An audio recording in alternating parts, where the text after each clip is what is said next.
Salut à tous, bienvenue dans ce nouveau 13h30 du mercredi 27 mai. Aujourd'hui, j'ai en revenant avec moi l'inénarrable Julien Chérita. Comment vas-tu? Ça fait très fantomatique en venant comme ça. C'est vrai? Ça va bien et toi-même? Je vais. J'espère que tu seras tangible aujourd'hui. Tangible. Ah oui, pas trop fantomatique, tu veux dire? S'il te plaît, oui, s'il te plaît. Et oui, les gens se demandaient, mais oui, il est où Julien? Il est où chez Julien? Ramenez-nous Julien. Heu, Et le voilà, il est là. Et en plus, on va avoir la suite d'un 1330 qui a eu lieu en 1923. Optimisez à peu votre près. code.net, exact. Et là, ça va être en démo. Il y a beaucoup de démos. Moi, j'ai un peu vu, vous allez voir, ça va être dingue. Donc, n'hésite pas, tu peux y aller, mon ami Julien Charita. Alors oui, comme tu disais la dernière fois, ça a été quand même il y a assez longtemps. On avait, parlé un peu de l'optimisation, de ce qu'on pouvait, faire pour optimiser le code en .NET Mhm. et il y avait des aspects, que je vais rappeler très rapidement. Ça va être très, très rapide les slides et on va essayer de passer plus sur du concret derrière. Donc, ce qu'on cherche en faisant de l'optimisation, c'est, plusieurs choses. On peut vouloir optimiser parce qu'on a des problèmes de satisfaction utilisateur. Ça répond pas assez vite, l'application, les utilisateurs Mm. sont frustrés et du coup, il faut qu'on fasse quelque chose. On peut vouloir optimiser parce que, on utilise beaucoup de RAM, beaucoup de CPU et ça a des coûts, en termes d'infrastructure, surtout que Mhm. maintenant tout est virtualisé, donc on size en fonction de nos besoins. Et on peut vouloir aussi, optimiser parce que, justement, on veut que ça puisse, scaler sans que ça pète de tous les côtés parce que il y a des choses qui sont trop longues, il y a des choses Mhm. qui marchent pas bien. Par contre, il y a 2 aspects, c'est, qu'on peut avoir un sentiment de lenteur et une réalité de lenteur. Donc ce qui est bien, Mhm. c'est quand on commence à te remonter des trucs, essayer de mesurer. Donc, pour mesurer un petit peu la différence entre, ce qui est perçu et ce qui est réel. Est-ce que ce sur quoi tu peux agir? Du coup, quand on va vouloir optimiser, on va réfléchir à ce qu'on veut optimiser, donc, Oui. les aspects qu'on a évoqués et on va essayer d'avoir une démarche un peu scientifique, de dire, je veux d'abord, formuler une hypothèse pour dire, ça doit être ça mon problème. Je vais Mhm. essayer de la reproduire et de l'isoler. Donc par exemple, si c'est en production, essayer de solliciter un endpoint qui est un petit peu lent à répondre, ou qui répond mais avec beaucoup de latence ou qui consomme beaucoup de CPU et cetera. Et derrière, choisir les métriques que je vais mesurer pour être sûr que, j'ai bien un problème, mais c'est bien ça qui me pose problème. Faut de la rigueur, c'est-à-dire qu'il faut essayer d'isoler un petit peu les variables qui changent, et qui peuvent être du bruit parasite dans tes mesures. Donc il faut, il y a des choses autour de ça, hein. Il y a les micro benchmarks, je vais y revenir et il y a aussi, quand on voit que c'est un problème qui arrive une fois au démarrage, c'est Mhm. peut-être un problème de warm-up, il y a peut-être des choses à faire, bon voilà. Et surtout après, quand on mesure de manière rigoureuse, on va essayer de comparer un petit peu, ce qui arrive la plupart du temps versus ce qui arrive rarement mais qui est frustrant pour un utilisateur. Typiquement, tu peux très bien avoir une répartition de tes temps de réponse qui Mhm. est assez bonne en moyenne ou en médiane, avec par exemple 5 millisecondes, sur ce Oui. graphique-là, mais que pour 5 des utilisateurs, c'est le double, voire le triple, voire 10 fois plus, voire 100 fois plus. Et donc du coup, tu vas essayer de regarder non seulement un peu, quelle est la moyenne de tes temps de réponse ou des choses comme ça, mais aussi, Mm. quels sont tes queues de distribution, qu'est-ce qui pose vraiment problème? Donc ça, tu vas prendre des mesures et tu vas essayer d'observer ce qui se passe.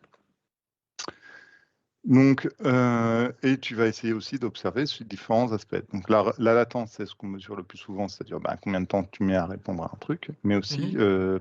combien tu peux monter en quantité, donc, combien de requêtes tu peux faire par seconde, quelle mémoire ça te coûte derrière. Parce que des fois, tu peux répondre instantanément parce que tu as des données en mémoire, mais si ta base de données, tu l'as montée en mémoire et que ça te prend des téras de mémoire, c'est Mm. peut-être problématique par moment, surtout que avant, la mémoire était donnée, maintenant, ça commence à être moins le cas. Oui. Et en termes de CPU, Et on ne dirait pareil. pas, on ne Si... dira pas à cause de qui. Voilà. Non, on dira pas à cause de qui. Euh, Mais on le sait. euh, et pareil, en termes de CPU, peut-être que tu fais des traitements qui sont un peu lourds, alors qu'il y a peut-être des choses à faire. Donc voilà, c'est important de mesurer pour tout ça et de chercher les bonnes optimisations là-dessus. Donc on a des outils pour ça. J'ai mis en premier les micro-benchmarks, c'est pas forcément celui que je mettrais en premier en réalité. Le premier pour moi, c'est vraiment l'observabilité. C'est regarder comment les choses se passent. Pourquoi en production, tes réponses sont longues, prennent du temps et tout et tout. Et pour ça, il y a des frameworks tels que OpenTelemetry qui s'intègrent très bien à App Insight, dont je vais reparler un petit peu après, qui te permettent d'avoir des observations. Une fois que tu as fait tes observations, que tu as tes hypothèses et que tu commences à savoir ce que tu veux faire, là, tu vas pouvoir faire éventuellement du micro-benchmark et dire, j'ai un problème, je l'ai isolé, je sais que c'est ça qui est lent, je vais essayer différentes solutions et je vais mesurer. Et si en isolation, je suis à peu près content du résultat, là, éventuellement, j'essaie de le déployer soit en production, soit en staging, soit sur une partie de la production pour essayer de mesurer qu'est-ce que ça donne. Derrière, en plus de tout ça, pour du diagnostic avancé, notamment sur la production, il y a des outils que je vais essayer de vous montrer, c'était un des buts de la démo, les outils de comptage, de traces et d'analyse qu'on va avoir derrière. Je reviens pas sur les usual suspects, ça a été un des cœurs de ce dont on avait parlé la dernière fois. Mais il y a des grands classiques dont il faut être conscient quand on analyse les problèmes. Il y a la réflexion, la sérialisation, les ORM, etc. Quand ça commence à être plus dans la finesse, on va falloir regarder les allocations, les IO et comment la mémoire se comporte. Alors, la première chose importante, donc, c'est ce que je disais, c'est l'observabilité, et c'est ce que je vais vous montrer en premier.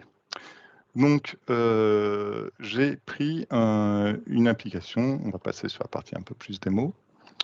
J'ai pris une application assez typique que j'ai demandé à un LLM bien connu de me générer. Alors, c'est laquelle? C'est celle-ci. Non, c'est pas celle-ci, c'est celle-ci, excusez-moi. Donc, c'est une application assez simple qui est en ASP.NET, qui a différents services. Donc, c'est fait avec des contrôleurs ASP.NET. C'est assez classique dans ce qu'on fait. Elle a différents services. Elle a un service pour gérer des commandes, un service pour gérer des produits et un service qui produit un peu des rapports sur les ventes en fonction des différentes promotions qui ont été proposées.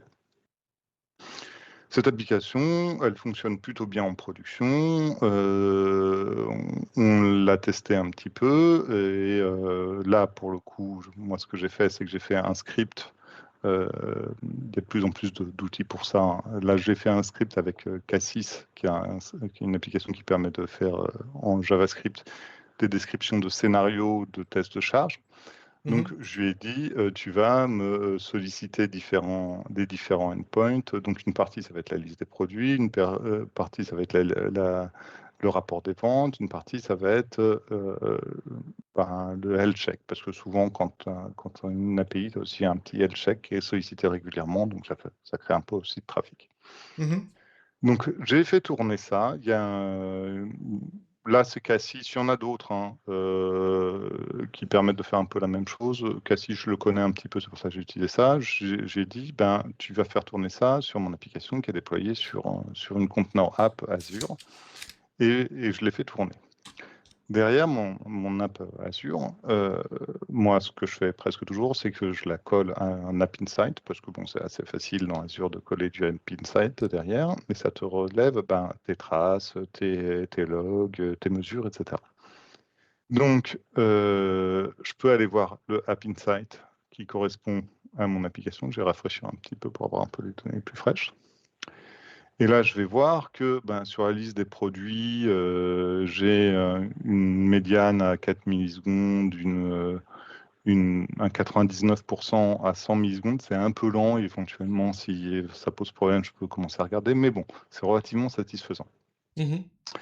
Si je vais à la racine, bon, là, c'est très rapide et il n'y a pas beaucoup de sollicitations, donc c'est pas très intéressant. Par contre, si je vais sur mon sales report, là, je commence à observer qu'il y a quelque chose un petit peu bizarre, c'est que j'ai des j'ai pas mal de réponses qui sont extrêmement rapides, des réponses qui sont en moyenne, en médiane, pour être précis, Mhm. à 5,3 millisecondes. Mais par contre, ça c'est une échelle logarithmique, hein. Donc quand je monte Mhm. comme ça, je multiplie par 10. À 95%, je suis à presque une seconde et à 99%, je suis à plusieurs minutes. Ouais, Donc minute, ça là, commence je à me piquer quand même. dis, ouais, ça commence à piquer sérieusement. Donc je me dis, ah, qu'est-ce qui se passe? Pourquoi j'ai des problèmes? Est-ce qu'il ne faut pas que j'aille regarder ça d'un peu plus près? Donc, bon, il y a des outils dans App Insight, je peux aller un peu sur les détails des requêtes, je peux zoomer un petit peu sur une partie pour voir les requêtes les plus Mhm. lentes, je peux voir s'il y a des traces. En l'occurrence, bon, je me retrouve un petit peu sans trop d'informations sur pourquoi. Il y a quand même quelques samples que je peux aller voir.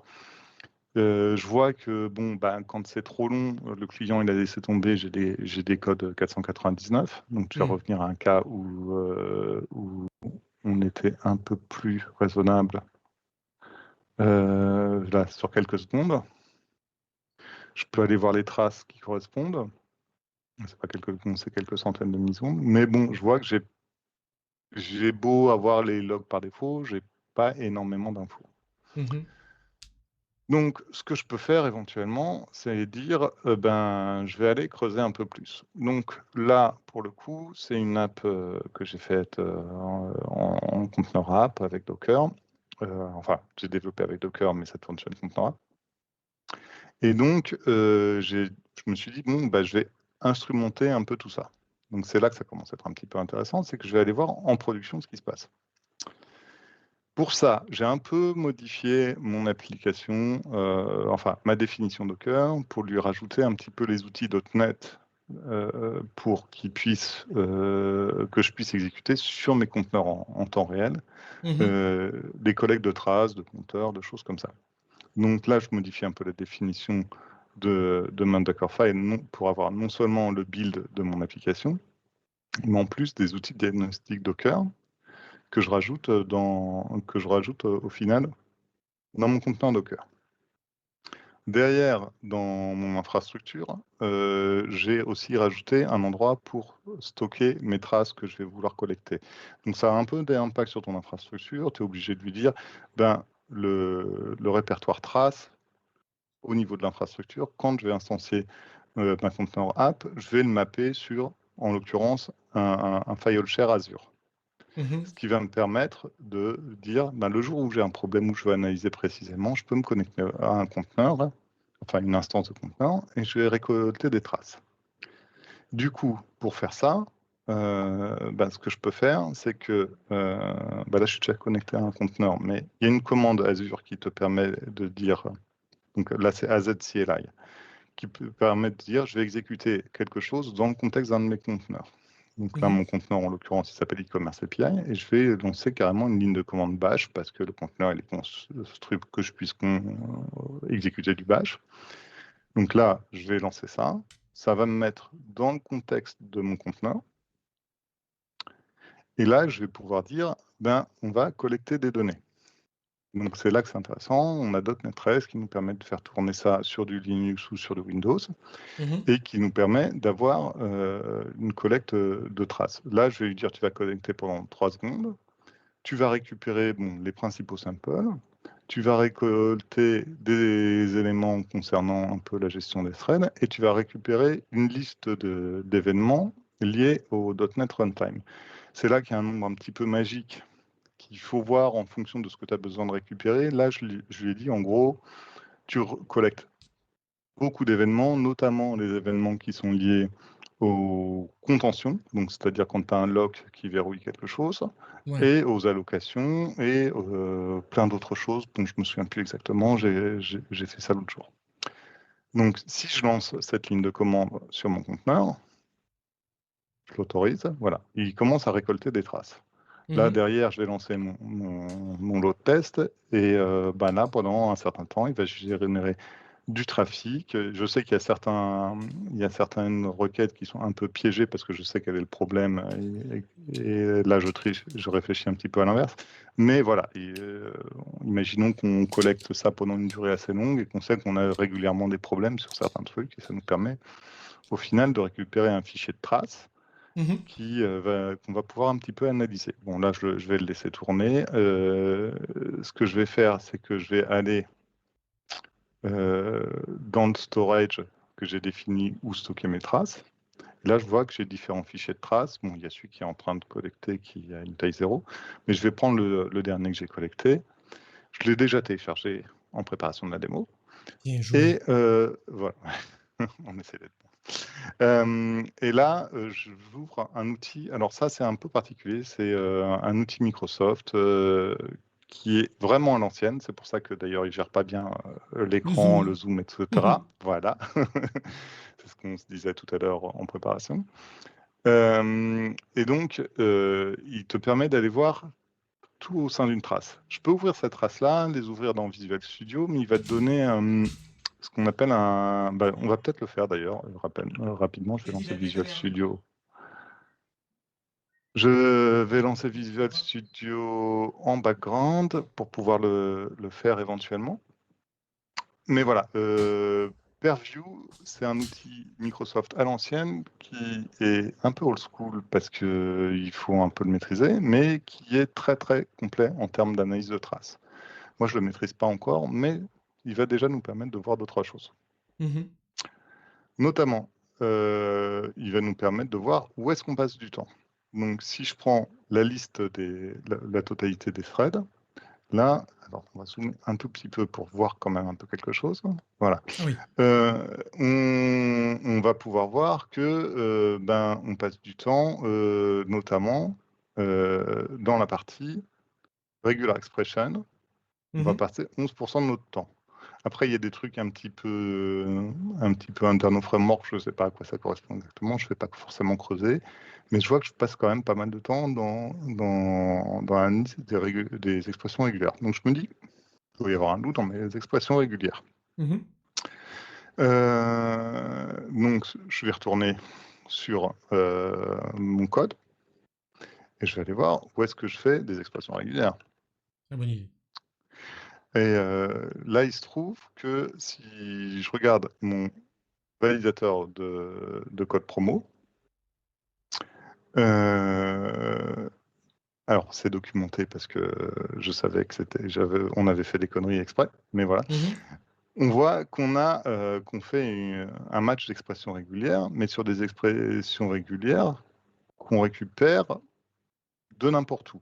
En Mhm. l'occurrence, ces expressions régulières, on ne les récupère pas de l'utilisateur final, mais on les récupère de la base de données parce que, en fait, c'est les codes promotion qui ont été définis par je sais pas, les commerciaux ou quelque chose comme ça. Ils ont mis un peu, ils sont forts en expressions régulières, donc ils se sont dit on va mettre nous-mêmes nos expressions régulières. Ils ont mis Mhm. ces expressions régulières et derrière on les utilise directement sans se poser de questions. Donc on fait une validation du code.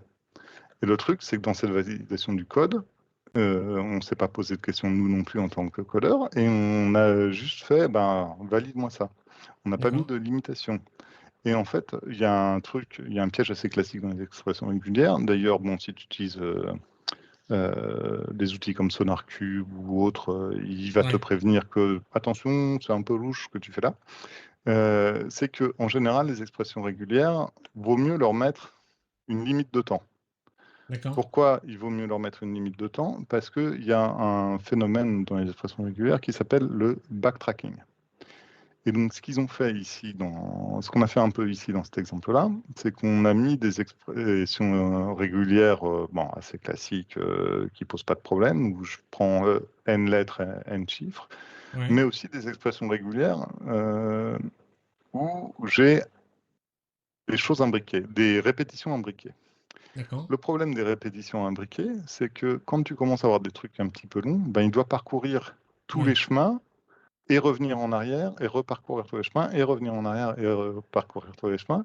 Et ne serait-ce qu'une expression comme ça où tu dis, tu mets la lettre A autant de fois que tu veux et tu répètes cette expression autant de fois que tu veux, Hmm. Et bien ça peut amener, sur une chaîne qui commence à faire 20, 22 caractères, à une explosion des temps de calcul et à quelque chose d'un peu catastrophique.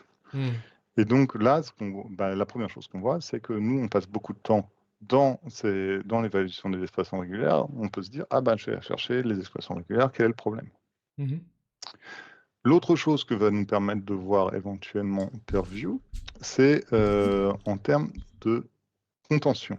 Donc, là, je l'ai configuré pour ça, hein, parce que par défaut, ça n'y est pas forcément, mais on a au sein du .NET Runtime des événements de lock qui nous permettent d'observer un petit peu qu'on a des locks qui durent plus ou moins longtemps, etc. Et donc, si je vais aller voir log stop, par exemple, je vais voir la durée de mes différents locks. Et là, en l'occurrence, je vais voir que en général, c'est quelques nanosecondes, mais j'ai quand même quelques cas où ça explose, Ah oui. où j'arrive à 25 millions de nanosecondes. Bon, ça reste pas énorme, mais Ça fait bon, ça 25 ans. commence. Mais quand ça se répète, quand ça se répète, ça commence à faire beaucoup. Tu vois, en millisecondes, ça fait 25 millisecondes. Hmm. C'est pas non plus fou. Mais si ça se répète beaucoup dans ton applicatif, tu te dis, il y a un truc qui pose problème. Oui, puis quand tu vois 25 versus les autres 0,008, Voilà. Tu effectivement, te il y a dis quelque chose qui ne va que. pas. Et après, c'est la répétition. C'est comme toujours. Quand ça se répète, c'est là que ça pose problème. Et il y a un truc qui est vachement bien dans Purview par défaut, c'est qu'ils ont ce qu'ils appellent la contention stack, Mhm. ici, qui te permet d'aller voir où on en est dans le code quand tu as une contention. Et donc là, on va voir que ici, en l'occurrence, on est évidemment des entrées de lock. Et on peut retrouver que ça se passe. Alors ça se passe où? Compagnon, get. Bon, je retrouve pas évidemment. Ça c'est les. Ah voilà. Get Sales Report. On est dans le report controller Get Sales Report et ça continue. Après, je peux chercher peut-être un peu plus précisément, mais voilà. Et, ça te permet de voir ça. Et tu peux même ouvrir et aller voir quels sont les callers, quels sont les call trees pour aller voir un peu plus précisément où est-ce que ça se passe. Là, je vois que je suis dans Get Sales Report, machin, Move Next. Bon, a priori, c'est quand même là que l'essentiel se passe. Mhm. Bon, je suis pas zoomé, je suis désolé. Voilà, je suis ici et je vois que c'est là que j'ai l'essentiel de mes Oui. problèmes. Donc, bon, on va aller voir dans Report Controller qu'est-ce qui se passe. Report Controller, il est pas là. Mon Report Controller, il fait pas grand-chose. Qu'est-ce que ça peut être le problème? Ça peut être dans le Report Service. Mhm. Et dans le Report Service, on voit que j'ai un Get Cache.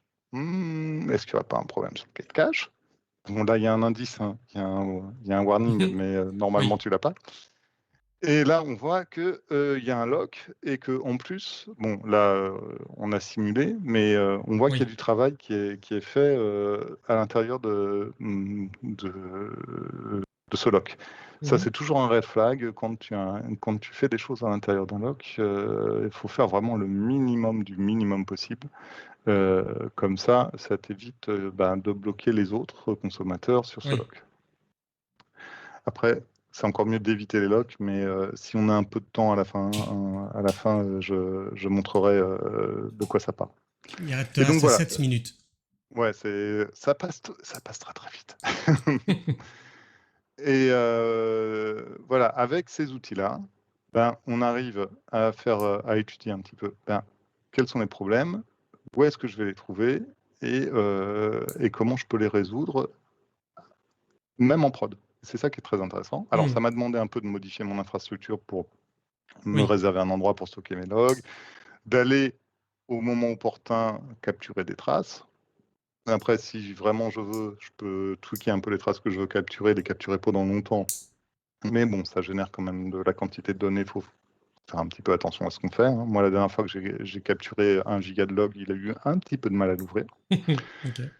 Donc voilà, il faut faire un petit peu attention, mais ça te permet quand même d'avoir pas mal de choses en production. Et ça, c'est quand même un truc qu'on a du mal à faire, collecter des traces en Ouais. production. C'est adaptable, bon, ça s'adapte assez bien avec du Docker, hein, parce que là, avec des conteneurs. builder avec Docker en l'occurrence.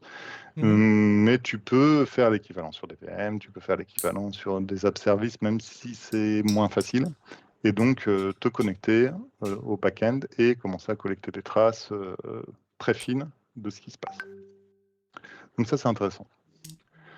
Du coup, vu qu'il ne nous reste pas autant de temps que ce que j'aurais espéré, on va passer directement à un ou deux trucs, une ou deux micro-optimisations, enfin, plus micro-optimisation dont je voulais parler.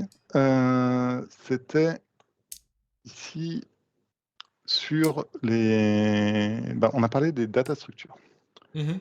et des locks. En fait, un grand truc en programmation objet, c'est que c'est ta structure qui te permet de faire des traitements optimisés parce que elle sait, enfin, elle est organisée comme il faut et tu as toutes les fonctionnalités pour gérer les cas un petit peu fins. Et donc, ici, on a un cas où on a comparé l'exécution d'une boucle où on a un lock et on fait un petit peu de travail dedans, et un cas où on utilise une data structure dédiée à ça, un concurrent dictionary, qui Mhm. va réussir à faire à peu près la même chose avec beaucoup moins de lock, peu ou pas de lock. Ouais. Et là, donc, on s'est fait un petit benchmark, donc avec benchmark.net, dont j'avais déjà parlé la dernière fois, qui nous permet de configurer un petit peu ce qu'on veut diagnostiquer, la mémoire, les threads, etc.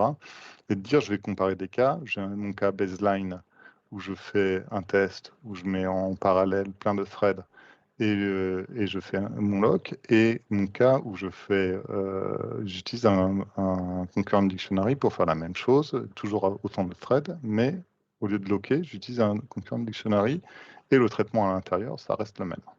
Mhm. C'est ça qui est important, hein, tu compares des choses quand même Bah oui, quand même. similaires. Tu ne vas pas comparer les choux et les carottes, s'il te plaît. Mais non.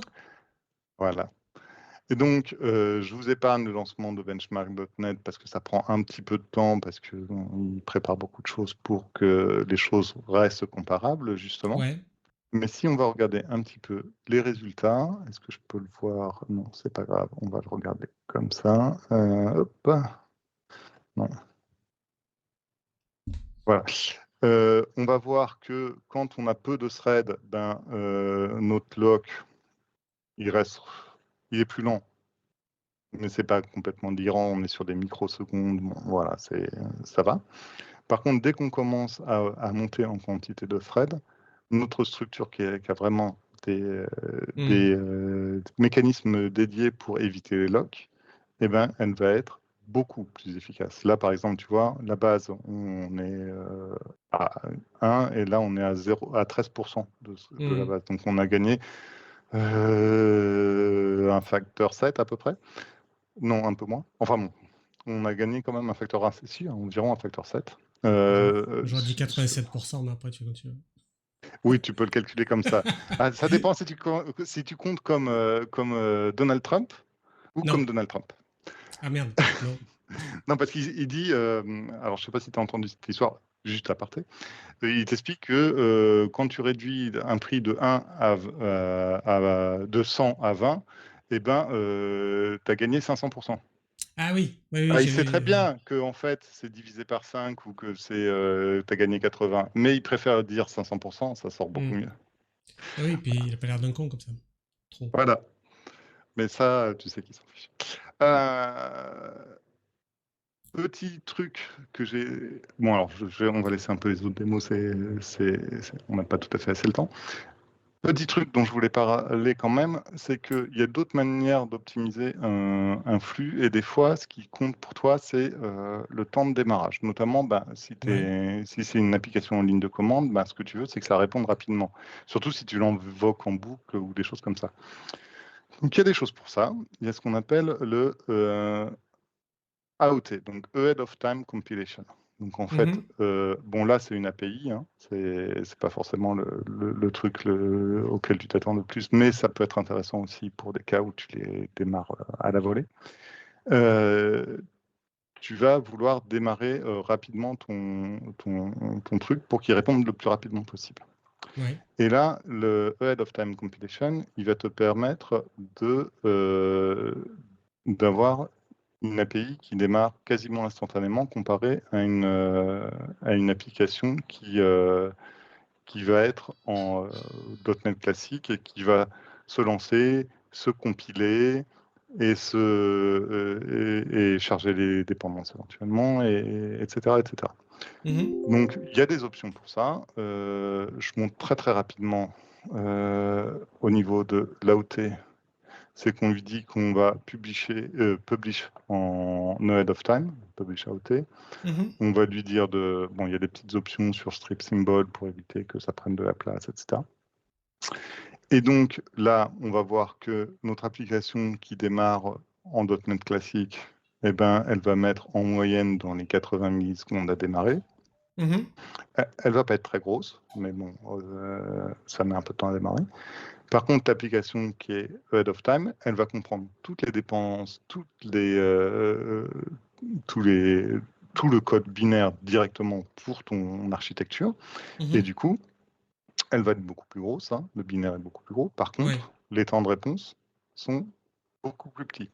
Mhm. Donc, voilà, ça fait partie des sujets. La réponse, c'est pas toujours avoir un algorithme plus performant, faire moins de travail, éviter les locks, utiliser moins de mémoire et tout, même si c'est le bread and butter du développeur.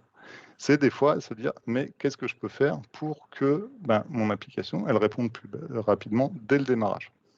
Donc, c'est toujours une balance. Ouais. Est-ce que je veux mettre en cache? Est-ce que je veux éviter de mettre en cache? Est-ce que je veux mettre en cache dans 90% du temps? J'en ai parlé l'autre fois, il y a des bibliothèques pour ce genre de truc. Donc voilà, il faut toujours se poser les bonnes questions pour réussir à mesurer ce qu'on veut mesurer et à optimiser pour ce qu'on veut optimiser. Eh Je reviens bien, 2 nous t'en secondes sur les remercions. Vas-y, vas-y. slides pour reconclure. Alors, c'est la même conclusion que l'autre fois, mais c'est pas grave. Toujours, on veut mesurer avant d'optimiser, profiler, donc prendre des mesures concrètes, techniques pour vérifier qu'est-ce qui se passe à quel endroit dans notre code et pas essayer de deviner ce qui se passe. Et dans la mesure du possible, automatiser les tests de performance pour pouvoir les répéter, pour pouvoir faire plusieurs runs à différents moments pour être sûr qu'on ne mesure pas des parasites. Ouais. Et après, en optimisation, il y a beaucoup de choses qu'on peut faire nous-mêmes, mais il y a aussi beaucoup de choses qu'on fait pour nous. Au niveau du framework, ne serait-ce que quand on regarde les dernières versions, il y a l'AOT justement, il y a Mhm. des optimisations dynamiques parce qu'il va regarder comment son code se comporte et il se dit ah ben là je peux faire telle optimisation, donc je vais simplifier le code et je vais recompiler le code que j'avais déjà compilé. Mhm. Il y a des améliorations au niveau de la garbage collection, on n'a pas eu le temps d'en parler, mais c'est un gros sujet en .NET parce que les allocations de mémoire, ça prend, mine de rien, beaucoup de temps. Et il y a donc, ce que je disais, des bibliothèques qui sont là pour nous aider, qui optimisent les traitements. Il y a Zlink qui est assez sympa, qui pour les traitements en mémoire, qui fait pas mal d'optimisation pour que nos traitements en mémoire soient plus efficaces. Et il y a Delta qui est plus lié à avoir des données fraîches sans tout récupérer systématiquement de la base, qui va utiliser des petits marqueurs sur nos données pour dire je vais récupérer quand est-ce que la donnée a été modifiée pour la dernière fois. Si ça n'a pas été modifié, j'utilise mon cache. Sinon, je vais vérifier les données. Donc voilà, il y a pas mal de choses. Il faut garder l'œil ouvert, il faut se renseigner et surtout, on mesure, on teste. Avant d'optimiser. Voilà, on ne devine pas. Voilà. J'ai bien compris. Un mot vite fait pour savoir ce qu'on aura la semaine prochaine dans le 1330. On sera déjà en juin, dis donc. On va parler d'un agent IA RAG avec Semantic Kernel et ce sera avec Lionel Dimitrievitch, même s'il est certainement pas au courant. Ça va arriver très très vite.